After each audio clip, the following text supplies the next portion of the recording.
I learned something. It's more fun to have two exciting teams to watch than only one. And this year, the Fever and the Pacers were both exciting, and I'm so proud of them. Yeah, I think the biggest thing is they have such a good roster, and that's what I'm excited about. Like you said, they're a winning franchise. I'm excited to get there. I'm excited to get to Indianapolis. I know there's a lot of people. At the heart of the Indiana Fever ownership saga sits one number that reframes the entire story: $500 million.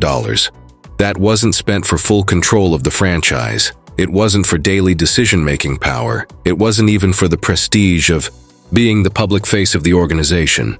That staggering investment was about positioning, securing access, leverage, and the critical legal right to stand first in line when ownership ultimately changes hands. And if the signals are being read correctly, that transition may be closer than anyone publicly admits. I also came to realize, and this is really important, that the great thing about this business is that it has been different than anything else I've ever done, is because it involves... Indiana Fever have experienced one of the most stunning valuation surges in modern professional sports. In an incredibly short window, they went from being overlooked and under-discussed to becoming one of the most in-demand brands in the country. Not long ago, the team was playing before modest crowds with limited national exposure. Today, every road trip feels like an event. Arenas sell out. Television ratings spike. Host franchises reconsider their venues just to handle the surge in demand. The magnitude of the shift is impossible to ignore. Everything changed on April 15, 2024. That draft selection didn't simply add talent to the roster. It fundamentally transformed the business trajectory of the franchise. It ignited ticket demand, elevated broadcast value, supercharged sponsorship interest, and permanently altered the long-term valuation attached to the Fever name. What makes the situation even more strategic is timing.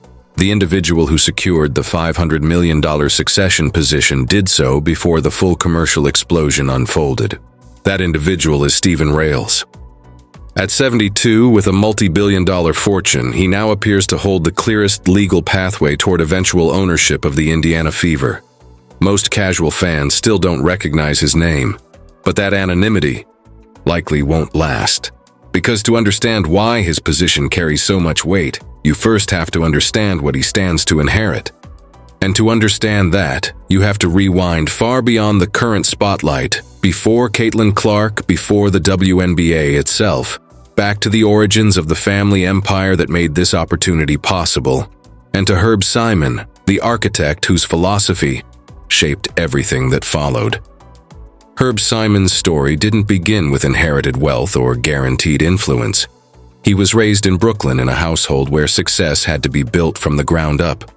What he had was relentless drive, discipline, and a brother, Mel, who shared the same ambition. Out of the state, too. It would be hard to imagine the state of Indiana, where basketball was perfected, that for them to be gone, it would be tragic. They transformed that ambition into one of the most dominant real estate empires in the nation. Property by property, deal by deal, they built what would become Simon Property Group. They acquired land, developed shopping centers, and expanded market by market over decades. What began as vision and relentless execution evolved into a commercial powerhouse, one of the largest real estate investment trusts in the world, with billions in assets, national influence, and a footprint stretching across the American landscape. But in the early 1980s, the empire was still ascending. They were successful, yet far from untouchable. Then came 1983, and with it an opportunity that looked more like a liability than a trophy. The Indiana Pacers were in serious distress, not the kind solved by a few. Roster moves or a temporary financial adjustment. This was structural instability. Ownership was searching for an exit. There were legitimate fears the franchise could leave Indianapolis, or even the state altogether. In a basketball-obsessed Indiana, the idea was unthinkable. Quiet relocation conversations circulated, attendance lagged, revenue wavered. The long-term viability of professional basketball in the city was uncertain.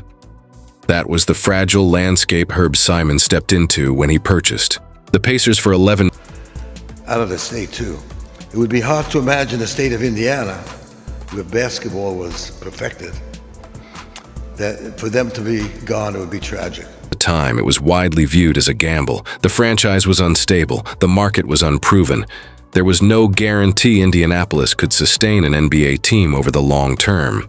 In today's sports economy, that $11 million purchase feels almost surreal. The Indiana Pacers are now valued in the billions. But the true impact of Herb Simon's ownership was never just financial appreciation. It was his refusal to walk away. He endured financial pressure, losing seasons, league turbulence, and moments that would have driven many owners to sell. He kept the franchise anchored in Indianapolis because he believed it belonged there. That conviction became the cornerstone of everything that followed, and in 1999, that same belief guided another pivotal move, one that would quietly influence the trajectory of women's professional basketball.